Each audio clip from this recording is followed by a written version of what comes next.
En los albores del siglo XXI, a pesar de la amplia modernidad en la que presumimos vivir, aún subyacen ideas tabú que vienen de muchos años atrás, como se vislumbra en aquella parte de la crítica literaria que cuestiona si hay o no una literatura femenina.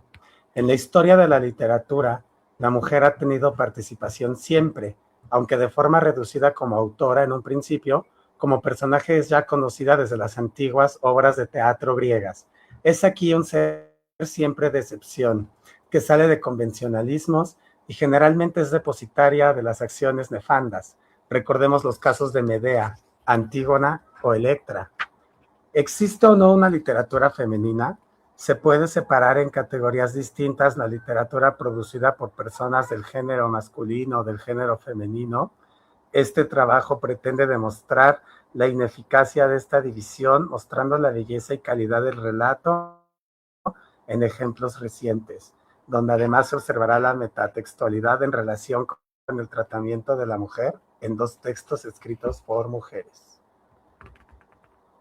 Extraordinario.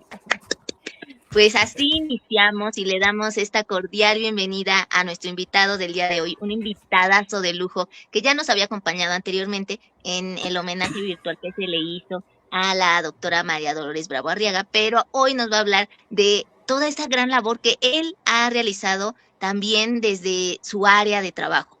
David Boyaz Gómez es licenciado en Lengua y Literaturas Hispánicas por la Facultad de Filosofía y Letras de la UNAM. En esta facultad fue ayudante de profesor de la doctora María Dolores Bravo Arriaga. También fungió como su ayudante de investigación del Sistema Nacional de Investigadores. Fue la maestra Bravo quien dirigió su tesis de licenciatura sobre el poeta novohispano del siglo XVII, Luis de Sandoval Zapata. David Boyaz, profesor adjunto en la Escuela Nacional de Antropología e Historia y autor de ensayos en libros como Poliedro, Encuentro de lo Diverso, editado por Trajín en 2012, así como de artículos y reportajes para la revista Siempre y en sitios como Zona Paz. Actualmente es profesor de español en secundaria y de etimologías grecolatinas en preparatoria. Maravilloso. Pues me gustaría que iniciáramos con esta pregunta que para nosotros siempre es vital porque nos ayuda de verdad a conocer un poco, a adentrarnos en el mundo interno de cada uno de los autores que nos acompañan. Y es, ¿cuál es la importancia que tiene la literatura en tu vida? ¿Cómo descubres esa gran pasión? Y, por supuesto, ¿cómo podrías definir la literatura en sí misma? Bueno, para mí la literatura es la vida misma, es decir, desde pequeñito me di cuenta que yo era muy poco práctico para la realidad fáctica, eh, para las cosas que son tangibles y dan resultados inmediatos. Creo que tuve la fortuna de que mi madre y en las escuelas donde iba se estimulara el gusto por la lectura en mi vida. Y yo creo que a partir de ahí me di cuenta de que me gustaba más lo que ocurría dentro de los libros que lo que me ocurría a mí en mi vida.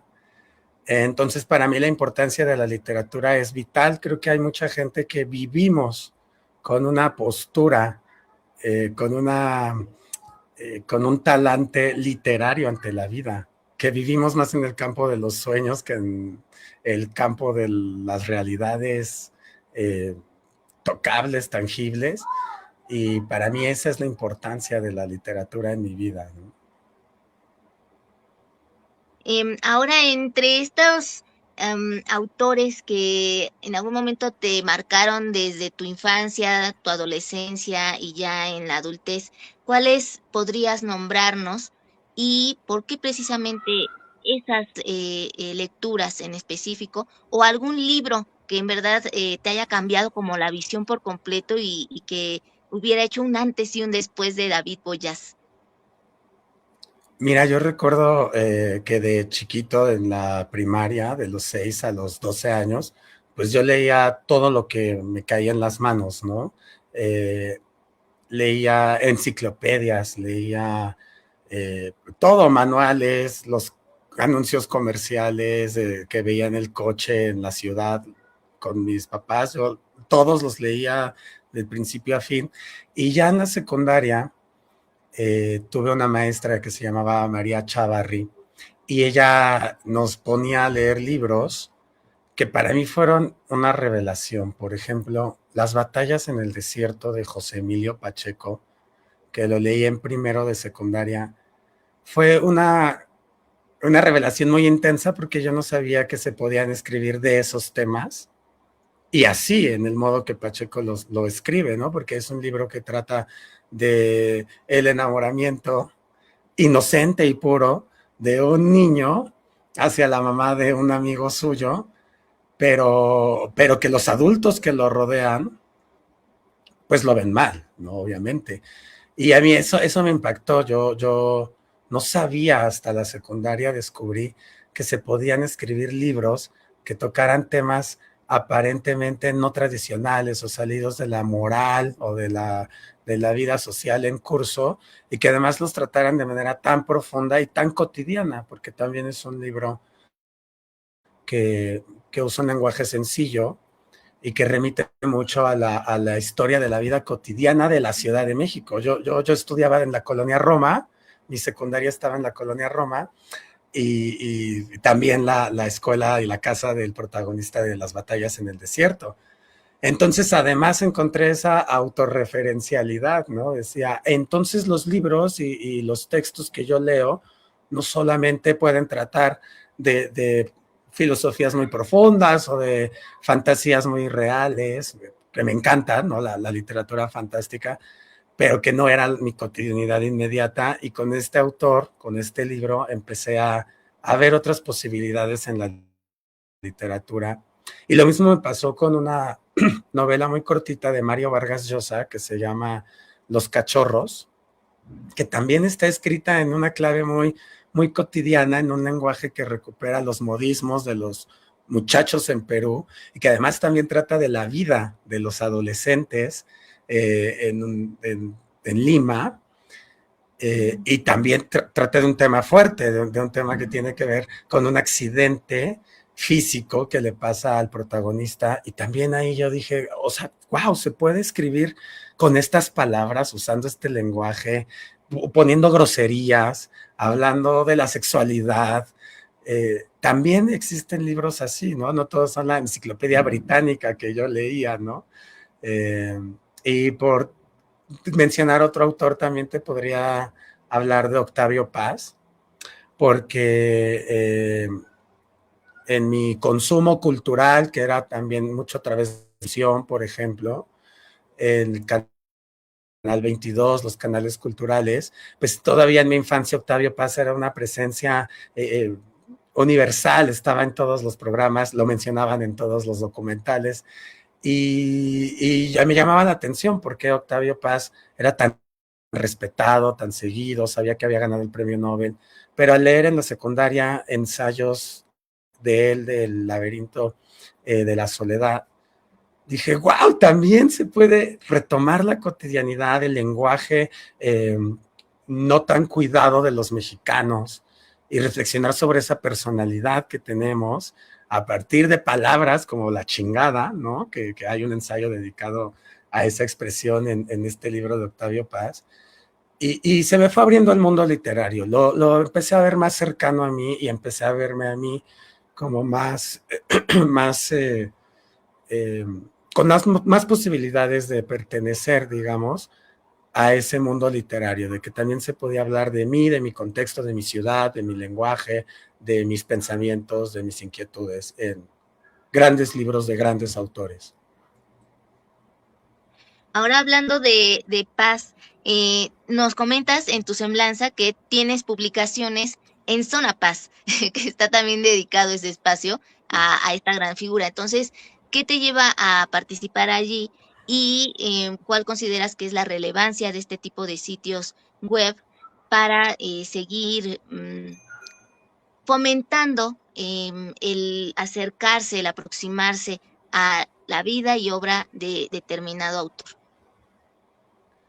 Sí, si bien ahora Octavio Paz es una figura muy controversial en el mundo del público literario, que es muy importante el público que se acerca a la literatura, y también de la crítica o de la teoría, eh, pues no podemos dejar de lado que era un gran autor y muchos de sus herederos culturales han generado esta página como es Zona Paz para que su obra siga siendo difundida y para que también lo que otros autores han escrito o han dicho de él, pues sea rescatado en un sitio web que sea consultable para todo el público.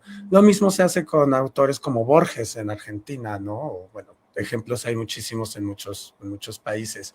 Y yo llegué ahí pues por casualidad, porque en la universidad la maestra Carmen Galindo me invitó a ser periodista cultural en la revista Siempre. Y ahí tuve la oportunidad de entrevistar a muchos personajes, de participar en presentaciones de libro, como público, incluso como periodista cultural, viendo eventos literarios y artísticos y culturales, y uno de ellos fue un homenaje a José Luis Ibáñez.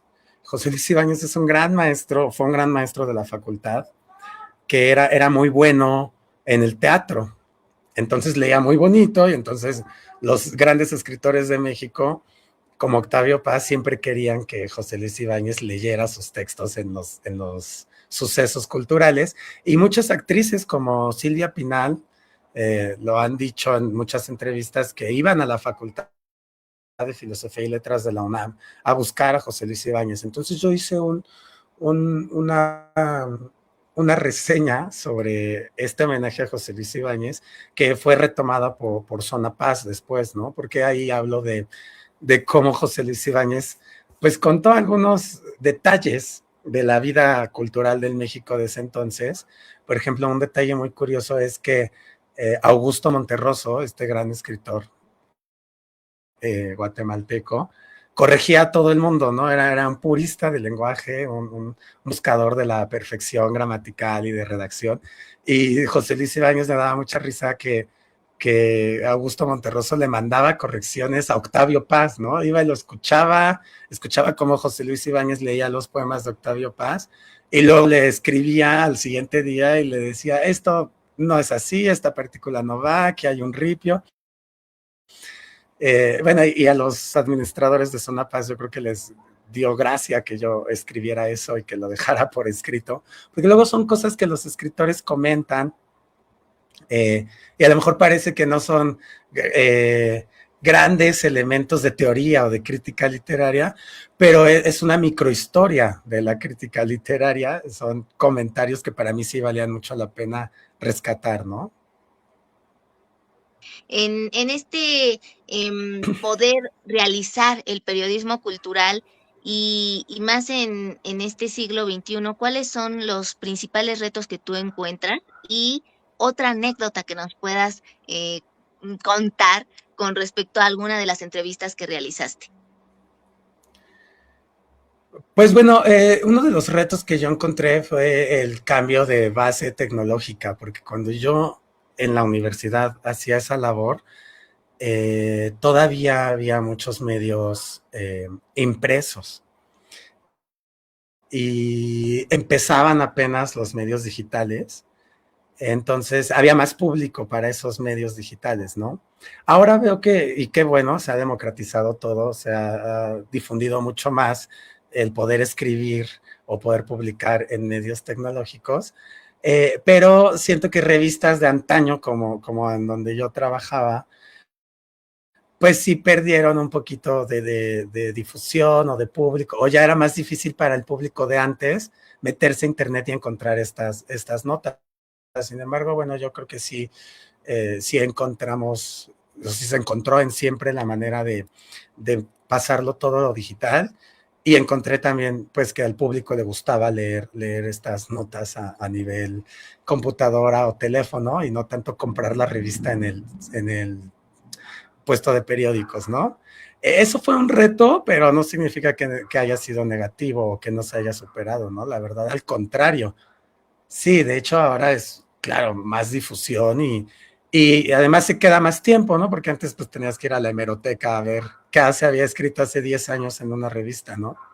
Y anécdotas, pues tengo muchas de esa época, fue una época muy padre en mi vida porque yo era muy, muy joven, tenía, no sé, 22, 23 años y yo a veces no me ponían silla donde estaba la prensa, ¿no? Porque pues me veían como un chavo y no pensaban que yo iba a ser periodista, sino que a lo mejor yo iba de público.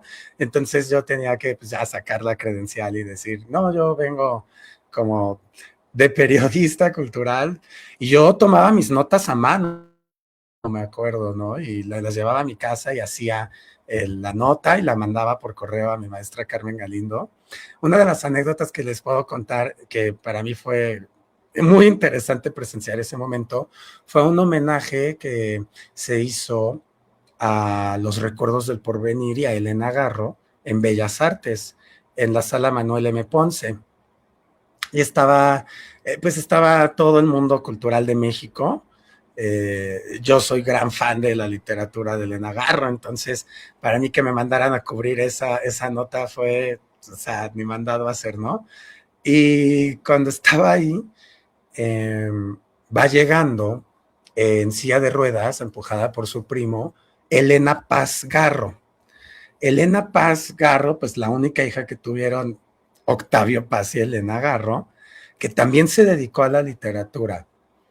Pero como mucha gente ha de saber, pues bueno, ella vivió con su mamá, con Elena Garro, la gran escritora, en Europa muchos años, en Estados Unidos, salieron exiliadas, autoexiliadas de México tras los sucesos del 68, y nunca la llevaron muy bien con el medio cultural mexicano, que se hizo un poco más hacia el lado de Octavio Paz.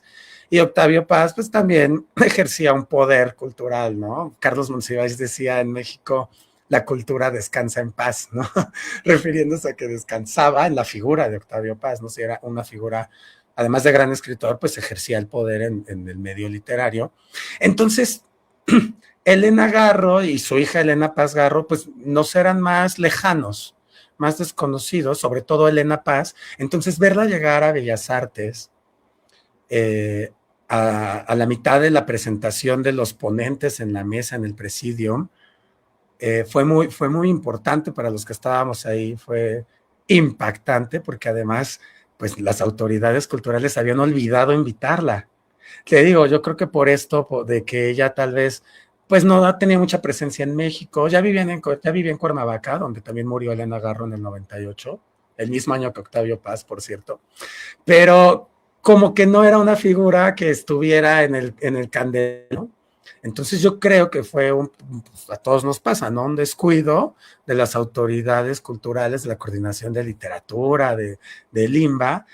Entonces verla llegar fue, todos volteamos y fue como el que le iba empujando en su silla de ruedas, porque ya era muy grande la señora Elena Paz Garro, era su primo, Jesús Garro, y entonces él a voz en cuello grita en medio de la sala, aquí está Elena Paz, y no la invitaron, pero de todas maneras vinimos. Entonces todos, público, periodistas, todo el mundo volteamos sorprendidos.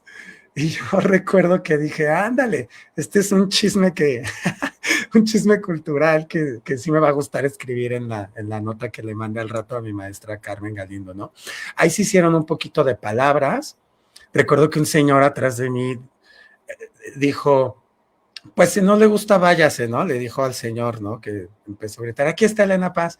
Y alguien le dijo, es el primo de Elena Paz Garro. O sea, como diciéndole, él tiene más derecho que ninguno de nosotros de estar aquí. Bueno, él mismo, ¿no? Porque el público literario vemos a nuestros escritores como parte de nuestra familia, ¿no? Elena Garro es de todos nosotros, de todos los mexicanos y de todos los ciudadanos del mundo que nos acerquemos a su obra, pero pues claro, su familia de sangre tenía todo el derecho de estar en este homenaje, ¿no? Y fue un homenaje muy padre, más allá de ese chisme, de ese escándalo, pues invitaron a críticos literarios muy importantes que rescataron mucho y que empezaban en ese entonces, cuando yo iba en la universidad, pues empezaban a rescatar la figura de Elena Garro, la obra de Elena Garro, frente al gigante que había sido Octavio Paz, y yo veo todavía que ahorita hay mucho debate, mucha polémica entre estas dos grandes figuras de nuestras letras, ¿no? Buenísima anécdota, qué bárbaro. Y estuviste en el momento justo, preciso. Un gran Sí, descuido que no debió de haber pasado. sí, Pero bueno, pero bueno, a todos nos puede pasar, ¿no? Ese descuido, pero pues sí, sí, sí debieron haberle invitado desde el claro, principio. más siendo la hija y un homenaje, ¿no? Bueno, ahora regresando un poquito a lo que tú has elegido como tu carrera de vida, me gustaría que nos hablaras de por qué decidiste estudiar en la UNAM. Bueno, la verdad yo creo que tiene mucho que ver mi familia porque tanto mi papá como mi mamá, como tres de mis tíos, estudiaron en la UNAM y para ellos fue una oportunidad muy importante, incluso hasta de desclasarse un poco, porque pues venían mis tíos, mi papá, mi mamá, de familias muy pobres. Entonces ya yo de niño que escuchaba que ellos habían logrado estudiar en la UNAM y habían logrado con eso pues tener una familia, comprar un departamentito, pues yo desde chiquito me planteé que yo tal vez también quería estudiar en esa universidad. No lo tenía muy seguro, pero era la universidad más famosa que yo tenía cerca de mí, ¿no? Y con los años, pues me fui dando cuenta de que era un centro de estudios donde prácticamente todo el mundo en México eh, se juntaba de alguna manera. Incluso los que no habían estudiado ahí tenían algún asunto que ver o alguna cosa que ver con la UNAM en algún punto de sus carreras. Me llamaba mucho la atención poder estudiar ahí y cuando en la secundaria se me planteó esta disyuntiva de a qué escuela pública voy a entrar, pues no pensé en las del Poli, la verdad. Dije, no, pues yo quiero estudiar en una prepa de la UNAM. Y me recomendaron la prepa 6, entré a estudiar en la prepa 6 y fue un mundo maravilloso que yo aprendí ahí la libertad, yo aprendí ahí otros desenvolvimientos, pues yo venía de una escuela católica tradicional, donde yo estaba muy cuidado, donde yo había estado 11 años con la misma gente. Entonces en la prepa 6 conocí ya otro tipo de personas, otro tipo de ambientes, otro tipo de ritmos. Y sí, yo dije, yo quiero estudiar en esta universidad. Y además me inclinaba por la filosofía y por la literatura. Y dije, bueno, qué mejor, ¿no? Que estudiar estas carreras en una universidad pública y en una de las mejores que es la UNAM. Y ya cuando salí de la prepa, pues no sabía por cuál carrera inclinarme, porque me gustaba mucho la filosofía, pero también la literatura desde siempre, desde chavito. Me incliné por filosofía, pero me dieron literatura. Entonces dije, bueno, ¿qué tengo que hacer para cambiarme a filosofía? Me dijeron, bueno, pues estudia un año literatura, ahí en la facultad me dijeron, estudia un año lengua y literaturas hispánicas, saca buen promedio y te damos tu cambio a la carrera de filosofía. Pero no, yo me enamoré de mis temas, de mis maestros, de mis clases. Yo tenía unos maestrazos como Aurelio González, como Huberto Batis, que eran de la vieja escuela y que justo nos contaban cosas del medio cultural, de cuando Batis había estado con Juan Rulfo en la revista de la Universidad Nacional y se juntaban con Rosario Castellanos a leer textos y llegaba Edmundo Valadez y le decía a Juan Rulfo, ¿ya leíste este cuento noruego? Y Juan Rulfo, sí, trata de esto, de esto, de esto, porque eran los que más sabían de cuento. Yo decía, wow, ¿no? O sea, estoy con unos grandes maestros. Aurelio González, que era medievalista, los dos ya fallecieron, pero son algunos de los que me dieron clase. Leonor Fernández, que todavía está en la UNAM. Grandes maestros que yo dije, bueno, ¿qué hago moviéndome, no? Realmente yo estoy aquí en lo que quiero. Y además ya investigué más que lo que a mí me gustaba de la filosofía era justo leer, analizar qué te querían comunicar estos grandes filósofos, ¿no? Y más allá de meterme en sus posicionamientos, me deleitaba leyendo a los pocos que conocía, ¿no? A Sartre, a Camus.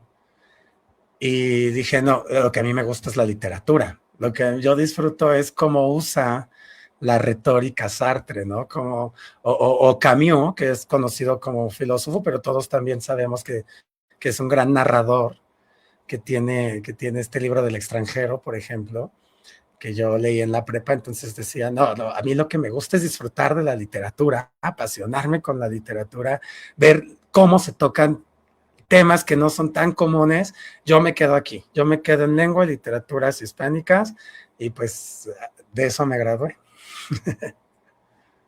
Que a veces uno tiene sus dudas, ¿no? De qué vocación es la que más va acorde con su espíritu. La tuya iba mucho hacia la literatura, pero justamente el destino te dijo, sí, vas bien hacia la literatura y que también va muy apegada de cierta manera a la filosofía, porque siempre está ese pensamiento crítico, ese mirar a la sociedad, mirar el mundo y vernos reflejados también en ello, ¿no? Entonces, entre muchas otras cosas que no están peleadas, sino al contrario, son como amigas muy cercanas. Ahora, no solo Exacto. te dedicaste a estar de estudioso de la literatura, sino que quisiste también convertirte en un docente, en aquella persona que tiene sobre sus hombros una gran labor y que al mismo tiempo va a buscar incentivar a quienes les imparte cátedra ese mismo amor por el conocimiento. En este sentido, ¿cuáles son los retos actuales de la docencia que tú encuentras desde lo que das en etimologías, como todo lo que tú has aprendido al respecto? ¿Y cuáles son las estrategias didácticas que tú empleas para hacer más dinámicas tus clases? Es muy interesante, son muy interesantes las preguntas que me planteas, porque sí, en efecto, mi propia vocación la decidí a través de grandes maestros que me la ejemplificaron, ¿no? No solo de lo que yo leía, sino de cómo mis maestros de literatura, tanto en secundaria, prepa, me lo iban enseñando, también en la universidad, ¿no? Entonces, sí, la verdad es que yo siempre había maestros que decían en la UNAM, híjole, pues a lo mejor se tienen que dedicar a dar clases, ¿eh? Porque no crean que hay mucho trabajo de escritor, de editor. Y yo decía, "No, pero no es algo malo, ¿por qué lo comentan así, no? Es una opción padrísima. Yo siempre eh, quise tener esta posibilidad de pararme frente a un público, que al final de cuentas los alumnos son un público, a compartir, más que a enseñar, a compartir. Y en ese sentido te puedo contestar sobre los retos de ser maestro. Son muchos, son miles, son innumerables, pero uno de los más grandes que yo he encontrado es justamente eh, que los chavos, los jóvenes, se necesitan conectar realmente con lo que tú les estás planteando y contigo como persona también, esa es la verdad. Y a veces cuesta un poco conectar con personas que a lo mejor están acostumbrados a ya no platicar tanto, a ya no conversar tanto, a ya no tener tanta curiosidad, porque ya tienen otras bases, incluso tecnológicas, que a lo mejor ya eres un adolescente que su curiosidad se satisface viendo videos de TikTok, ¿no? Que es padrísimo, pero a lo mejor como un profesor de etimologías en una prepa, te planteas, bueno, yo tengo que competir con ese entretenimiento, que es un entretenimiento, puede ser maravilloso, pero es muy directo, pero es muy del momento, a veces les habla de lo que sí están viviendo, y yo cómo les vengo a hablar ahora del alfabeto griego, que es algo que a ellos no les interesa, ¿no? La verdad, de inmediato a lo mejor no te puede interesar mucho. Y repito, más en esta generación o estas generaciones a las que yo les he dado clase últimamente, que ya no sienten demasiada curiosidad por conocer lo desconocido, ¿no? Porque tienen muchos estímulos muy cercanos, ¿no? Entonces, eh, mi solución pedagógica fue involucrarme con ellos a nivel también personal, hacerlos sentir escucharlos de verdad y ponerme a su nivel, más que llevarlos a ellos acá, al griego y al latín, bajar el griego y el latín a algo más cotidiano. Por ejemplo, una actividad que hice que les gustó mucho fue que representaran mitos griegos, o sea, que los representaran ellos. Y al principio era como, pues, porque pues, a lo mejor no sé cómo sean todos los demás muchachos, pero mis alumnos pues eran mucho de estar sentados con el celular. Y yo les digo, bueno, pues vamos a hacer como si fuera un TikTok, vamos a hacer videos donde estén actuando como las frutinovelas, o sea, van ustedes a actuar los mitos griegos. Y yo vi que eso sí les gustó, que sí se divirtieron, que se reían, o sea, estaban risa y risa y risa en las clases, viendo al compañero vestido con la toga blanca, representando a Apolo, ¿no? Y entonces de pronto en la pantalla que yo les tenía ahí, ellos ponían un meme que habían hecho con su compañero como Apolo, y ahí dije, vaya, lo logré, no es tan difícil todos los días captar la atención en temas que a lo mejor pueden parecer tan distantes, pero que tengo la convicción de que son muy importantes, y creo que sí, a veces sí logré con actividades como esta que, que se involucraran y que sintieran que no los estaba obligando a ir a algo que no les gustaba, sino que yo estaba yendo hacia donde ellos, hacia su zona donde ellos se movían, ¿no? Que te digo que sí son grandes estrategias las que deben de emplear hoy en día los docentes, pero que sin duda alguna siempre es una enseñanza-aprendizaje que va de regreso, ¿no? O sea, todos aprendemos de todos, literal, incluso los jóvenes no solo son los que se vuelven aprendices de uno, sino también uno de ellos. En el caso de los Totalmente, aprendizajes, totalmente. ¿verdad?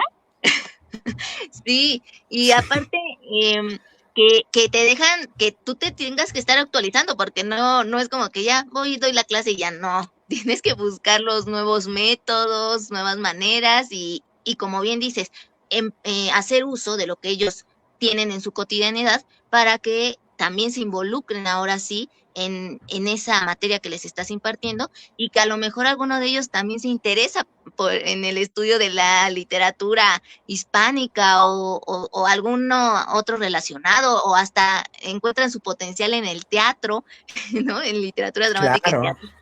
Puede ser. Entonces, sí, siempre es muy sí. grato conocer a profesores así como tú, porque dejan huella en el No, muchas corazón y esos gracias. nunca se olvidan y son los que después nos inspiran para convertirnos en lo que somos también. Em, No, muchas Ahora, en el gracias. caso de lo que te pudo brindar de aprendizajes el ser ayudante de investigación dentro del Sistema Nacional de Investigadores por la doctora Dolores, ¿qué nos podrías contar? Uy, bueno, que no podría contarte porque como ya te lo he comentado algunas veces, pues a mí Dolores Bravo fue una figura que me cambió la vida para bien, porque fue mi mentora, mi maestra, mi ejemplo a seguir, mi amiga. Una de las cosas que ella me enseñó fue a valorar muchísimo esta profesión de docente. Me decía, mira, hijo, cómo en la tele, en los sketches de los programas de comedias, el maestro es objeto de burla. Mira la política, ¿no? Como en ese entonces, este, pues los maestros eran señalados de flojos, están haciendo paros, trabajan muy poquito, tienen muchas vacaciones, y ella siempre defendía que no era cierto, y que un maestro tenía una enorme responsabilidad, y que incluso en el Sistema Nacional de Investigadores, donde a lo mejor pueden estar la mayoría de los grandes doctores, investigadores en este país, era muy necesario que existiera la docencia. Ella siempre nos decía, no se puede solo investigar, todo lo que uno investigue lo tiene que llevar a su salón de clases. A ella le gustaba mucho ser maestra y me lo contagió muchísimo, me contagió este amor por no solo estar escribiendo artículos, no solo estar investigando en archivos, sino por comentar con los estudiantes los resultados de tus investigaciones y de tu labor cultural o literaria. y ella incluso pedía opinión de los estudiantes para trabajos, para conferencias. También me recalcó mucho esa parte de que los que aprendemos somos los maestros, y yo en la secundaria y en la prepa, donde he dado clases, no me canso de repetírselo a mis alumnos y a sus papás. Yo estoy aprendiendo de ustedes ahorita, tú me estás enseñando muchas cosas, sí de literatura, sí de español, y sobre todo humanas, de la vida, de desarrollar una empatía.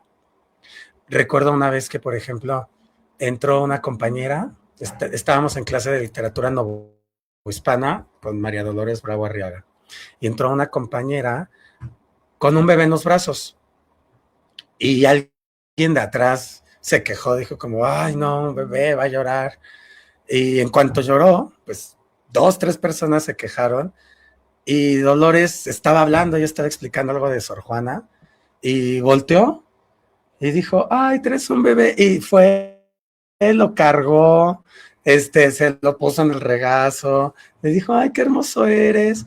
Dolores era una persona muy estricta, por eso era una gran investigadora, pero también era una gran investigadora y una gran maestra, porque era muy, muy humana. Ahí nos dio, yo creo que a muchos, una lección de estamos en una facultad para aprender literatura, y la interrupción más bella del mundo puede ser el llanto de un bebé. Puede ser algo que, lejos de molestar, te agrade. Y ella me puso mucho el ejemplo de cómo ser un maestro empático, de cómo ser un maestro sí riguroso, sí exigente, porque siempre quieres que tus alumnos den lo mejor de sí, ¿no? Den toda la calidad posible. Yo les digo, ¿por qué vamos a dar el 90? Vamos a dar el 100, vamos a acabar cansados, pero porque la satisfacción de lo que aprendimos puede ser muy grande, ¿no? Pero al mismo tiempo siempre ser empático, siempre entender al de enfrente y siempre comprender, ponerse a su nivel, fueron algunas de las enseñanzas que me dejó mi querida maestra María Dolores Bravo Arriaga. Ahora, en el caso de este personaje, esta figura del poeta Luis de Sandoval Zapata, ¿qué nos puedes decir al respecto? ¿Por qué te interesó justamente estudiarle a él? Bueno, fue otra de las recomendaciones que me hizo María Dolores Bravo cuando yo, siendo su asistente, ya me tocaba titularme, hacer mi tesis para titularme de la licenciatura. Yo pues siempre fui muy fan de Sor Juana, ¿no? Recuerdo a mi mamá diciendo, hombres necios ¿no? Que culpáis a la mujer sin razón, sin ver que sois la ocasión de lo mismo que culpáis. Y en los billetes y en la prepa las recitábamos y todo. Luego, pues con Dolores, que es una de las sorjuanistas más importantes que hemos tenido, pues mucho más, ¿no?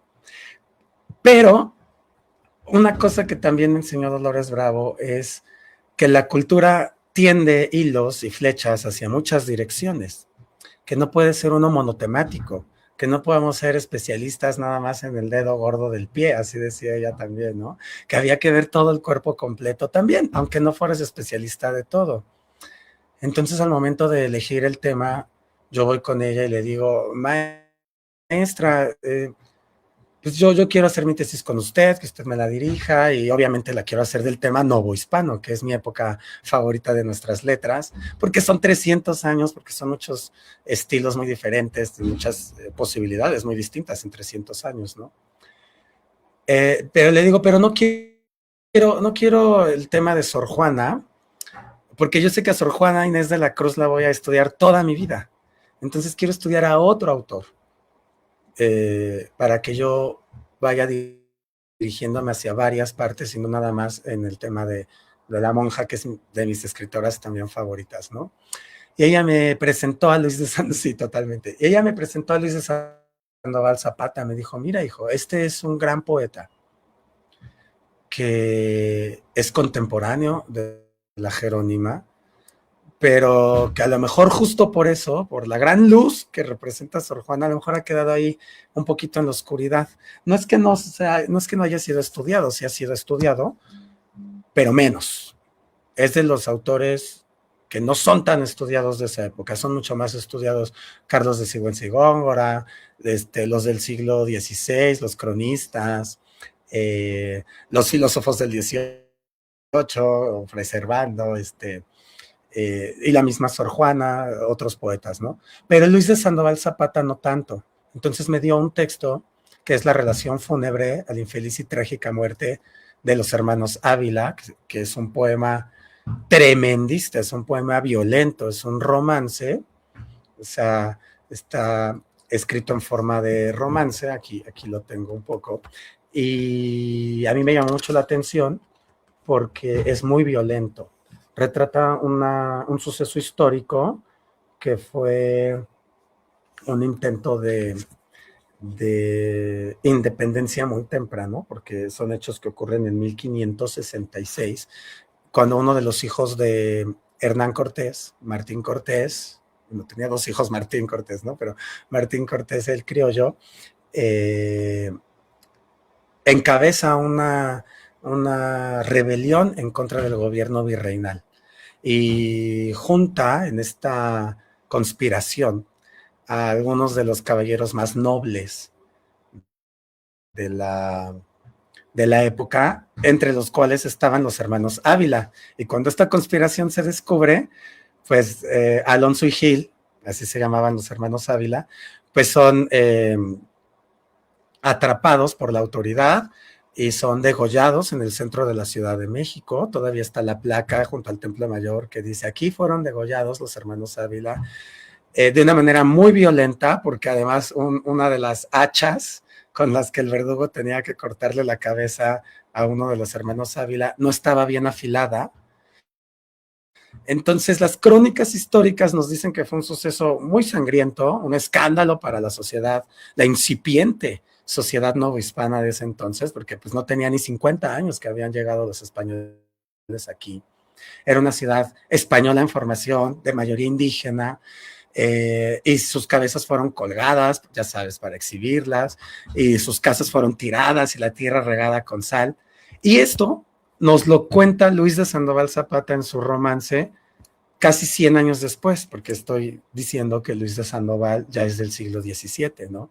Entonces me llamó mucho la atención la reconstrucción de un hecho histórico, el posicionamiento político de un autor, porque un poeta va a recuperar un tema de hace 100 años, qué coyunturas políticas se viven ahora en el virreinato en 1600 para recuperar un tema que pasó en el 1500, ¿no? Y además el estilo que es muy barroco, muy adornado y muy tremendista, repito. Las imágenes violentas que yo acabo de describir, pues Luis de Sandoval las describe de manera poética, pero sin concesiones. De hecho, no sé si Por me favor, permitas dale leer tal vez lectura. un fragmento. Sí. Es un romance largo, pero voy a elegir solo un fragmento para que Más o menos nos para vayamos adentrando, ¿no? Y ya eh, pues cada quien que lo busque por su cuenta para terminar la lectura. exactamente. Oh Alonso de Ávila, ¿quién con impiedad tan sangrienta separó la dulce unión que en tan finos lazos era del amor la bisagra? ¿Cuál fue la mano que fiera, con despiadado impulso, tiñó el acero en sus venas?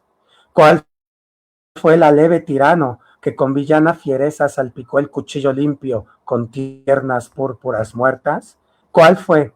Oh, malaya el golpe, el brazo tirano muera, una víbora de lumbre con veneno de centellas, la región del aire víbere, porque a sus ímpetus muera, un rayo, porque a su golpe impulsos y vida pierda, y en sollozos tristes, difunta la voz apenas, pegándose en la garganta y a sus sílabas postreras, suplió el llanto de los ojos, el defecto de la lengua. 3 togas son las que dieron por culpada la que piensa, fue inocencia mucho pueblo. Airados 3 jueces eran, Orozco, Puga y Zainos, que no solo los condenan a muerte en triste cadalso, pero su nobleza afrentan con las viles ignominias que las leyes más severas ordenan a los traidores. Sus casas, todas soberbias, las derriban por estrago de la más humilde tierra, por ignominia las aran y de estéril sal las siembran. Los caballos, los jaeces, las esmeraldas, las perlas, los diamantes, los rubíes, las más preciosas preseas de escritorios y pinturas, donde fueron las ideas del pincel valientes vidas, decreto horrible secuestra, y con los duros relieves del cincel en una piedra, padrón afrentoso erige, que con inmortales letras está acusando su culpa, entallando está su afrenta. Esta última parte me gusta mucho porque dice que hay un decreto horrible que el cincel en la piedra talla, ¿no? Y esa, les repito que esa placa donde se dice aquí fueron degollados los hermanos Ávila por intentar rebelarse, todavía existe en la calle de Guatemala, me parece, ahí junto al Templo Mayor, ¿no?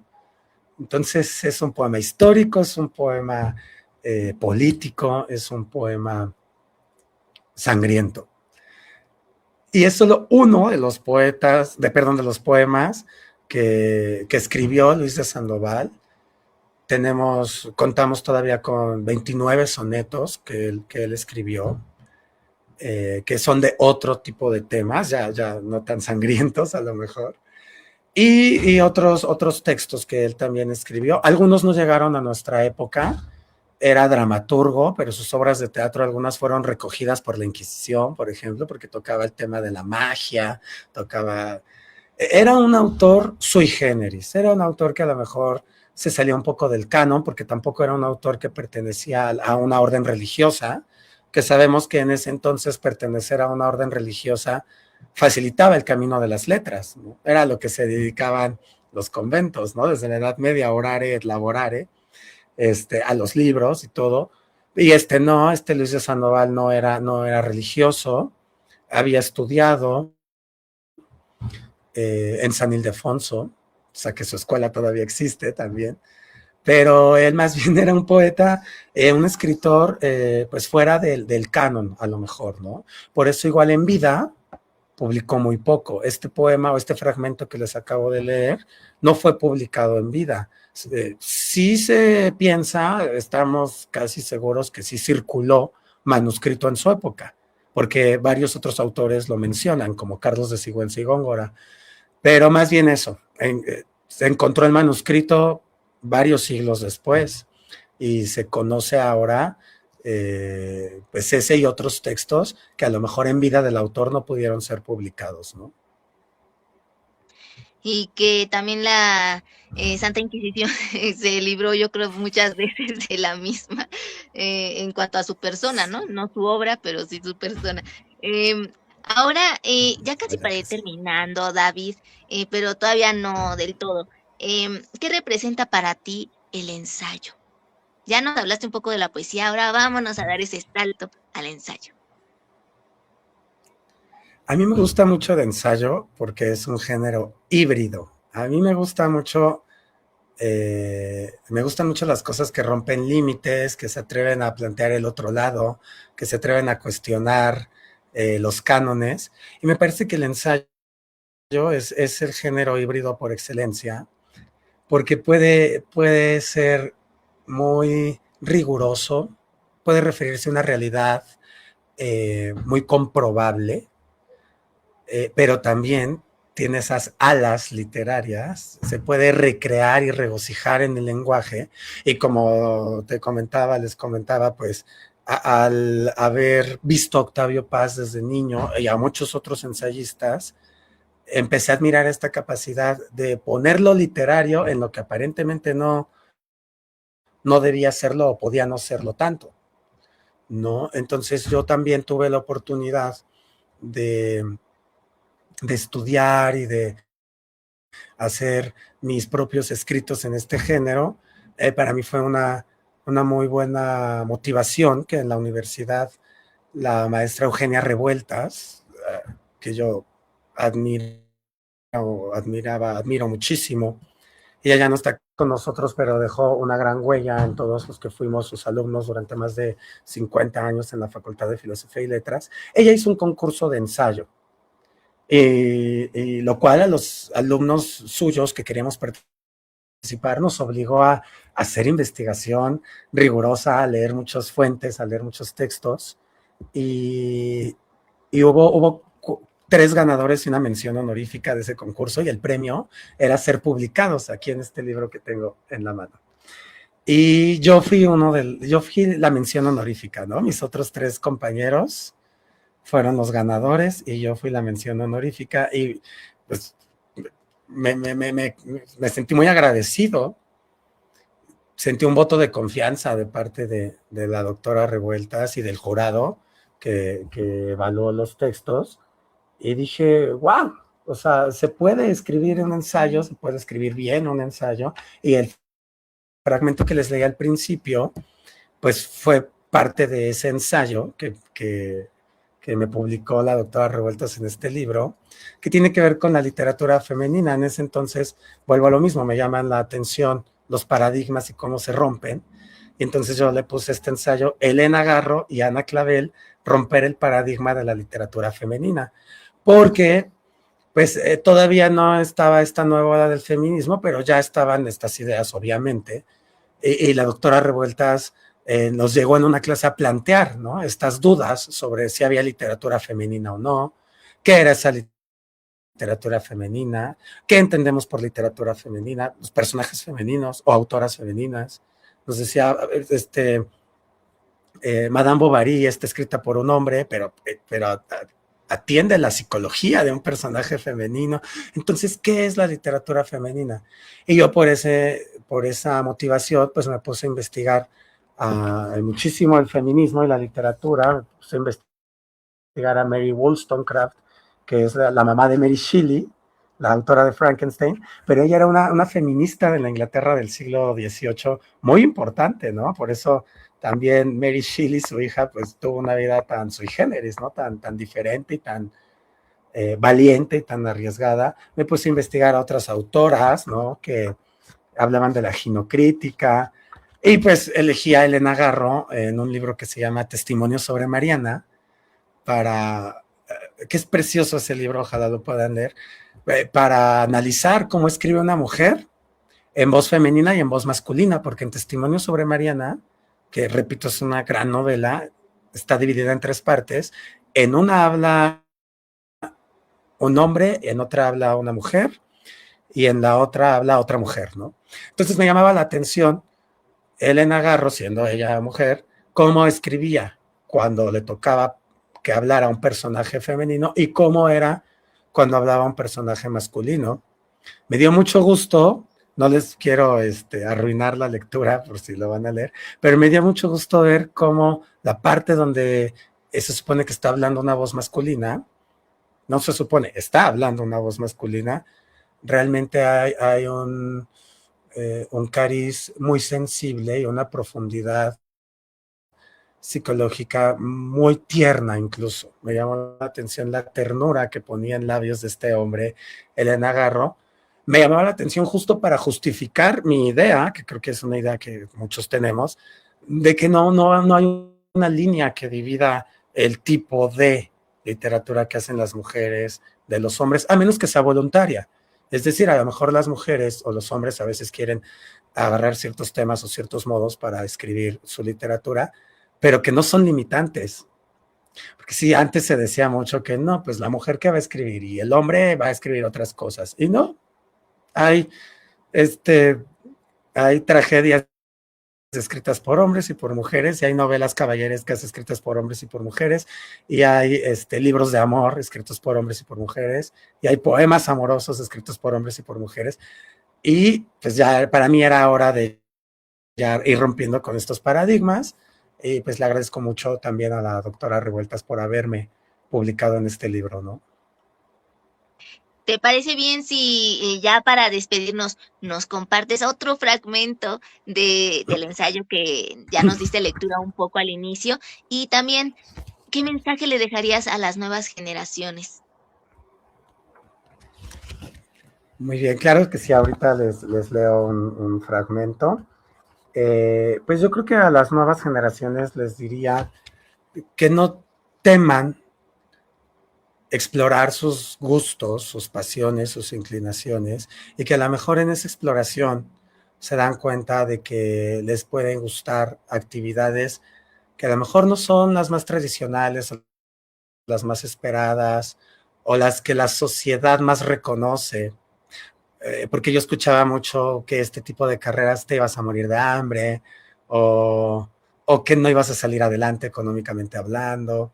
Y no, la verdad es que lo que yo les diría a la gente más joven que está formando su personalidad y que quiere descubrir qué va a hacer de su vida, no solo qué va a estudiar o de qué va a trabajar, sino a qué se va a dedicar, a qué cosas se va a dedicar en su tiempo libre el resto de su vida, pues que lo decidan en libertad, que lo decidan en una exploración plena y sin límites de qué es lo que realmente les atrae, de qué es lo que realmente les gusta. Y si a los demás no les gusta, pues ni modo, porque pues la vida es de uno, uno vive la vida que elige. Y yo nunca me he arrepentido de haber elegido el camino de las letras, de la docencia, de la investigación. Si volvieran a hacer, volvería a elegirlo. Y porque igual que tú, que también elegiste este camino, yo creo que todos los días hay algo que te vuelve a confirmar que sí estás en el camino correcto, ¿no? Completamente de acuerdo, el mejor mensaje que nos pudiste haber dado en este día. Justo las palabras que necesitaba oír hoy. David, muchas Gracias. gracias. No, de verdad, te lo digo en serio de corazón, porque luego surgen así dudas, surgen inconvenientes y uno se pregunta, ¿estaré de verdad? Pero sí, sí, sin duda alguna, sí, sí lo es. Pues te escuchamos y si quieres compartirnos tus redes sociales o próximos eventos en los que vayas a participar, adelante. Bueno, muchas gracias. Les voy a leer este fragmento eh, del ensayo que comento. Se llama Elena Garro y Ana Clavel, Romper el paradigma de la literatura femenina. El contexto histórico sobre el que ha evolucionado el papel de la mujer en la literatura es el siguiente. En Occidente, desde los tiempos de la antigua Grecia y del Imperio Romano, la mujer fue vista como una figura que se dedicó a preservar el honor y la honra de su familia, dedicándose a las labores de la economía, o sea, el manejo del hogar y a la crianza y educación de los hijos. Tenía poca participación en los asuntos políticos de la sociedad y era disminuida en la vida cultural. Durante algunos años de la Edad Media se mantuvo este modelo, aunque brillaron excepcionales figuras femeninas en todas las áreas, pues la hegemonía cristiana predominante permitió tener a la mujer como igual en alma al hombre, aunque con cierta inferioridad emanada de su supuesta malevolencia, entre comillas, nata. Recordemos aquel epíteto de moda entre los religiosos medievales: puerta del infierno, larva de la tentación. Pero con la aparición de los excedentes financieros a finales del medioevo, la clase burguesa comenzó a desarrollarse y con ella la revolución industrial, la diversificación del trabajo y el naciente capitalismo impulsan a la mujer a incorporarse a actividades que antes se consideraban exclusivamente para hombres. El arte, el ejercicio que el ocio y las necesidades de cambios ideológicos fomentan exitosamente se ponen en escena y ocurren las necesidades de cambio en la percepción social sobre los individuos. Las mujeres anhelan un progreso en la concepción que de ellas se tiene en la sociedad. En 1791, la francesa Olympe de Gouges publicó la Declaración de los Derechos de la Mujer y la Ciudadana. Un año después, en Inglaterra, Mary Wollstonecraft publica Vindicación de los Derechos de la Mujer, donde explica toda una filosofía en torno a la idea de equidad entre mujeres y hombres y el problema social que el sexismo representa. Bueno, ahí hasta ahí esta lectura que trata de Dinos, poner en contexto. ¿todavía se puede encontrar este libro Poliedro? Si sí, ¿dónde? ¿Directamente contigo? ¿Cómo se le puede hacer? Desafortunadamente está agotado y como es un libro publicado por una editorial, sí, por una editorial pequeña, pues a lo mejor no ha habido una reedición, pero bueno, este, tal vez en un futuro se pueda hablar con el editor Arturo Texcagua y pedirle si puede hacer una reimpresión, porque pues sí, la primera edición fue pequeña, pero se agotó, ¿no? Yo creo que mis compañeros que ganaron, pues, compraron varios tomos. Sí, ay, bueno, pero ya estaremos esperando. Yo creo que tendremos la suerte de que sí lo reediten y ya lo podamos tener también en Ojalá. nuestras manos, el público de ahora. Bueno, pues no sé si quieres dar tus redes sociales o ya nos despedimos con esta lectura. Bueno, yo no uso mucho mis redes sociales, pero sí tengo Instagram. eh, Me pueden encontrar como cult.coine. Coine con K y acento en la E. Y bueno, pues ahí a veces a lo mejor podré publicar algunas de las actividades que yo tenga, ¿no? Sí. Pues muchísimas gracias de verdad por habernos acompañado nuevamente aquí en Letras a Contraluz. Otra vez ha sido un honor y un lujo enorme, tremendo, poder entrevistar a una persona tan extraordinaria como lo eres tú. Sigue No, no, así el con honor es ese mío. ímpetu y ese entusiasmo.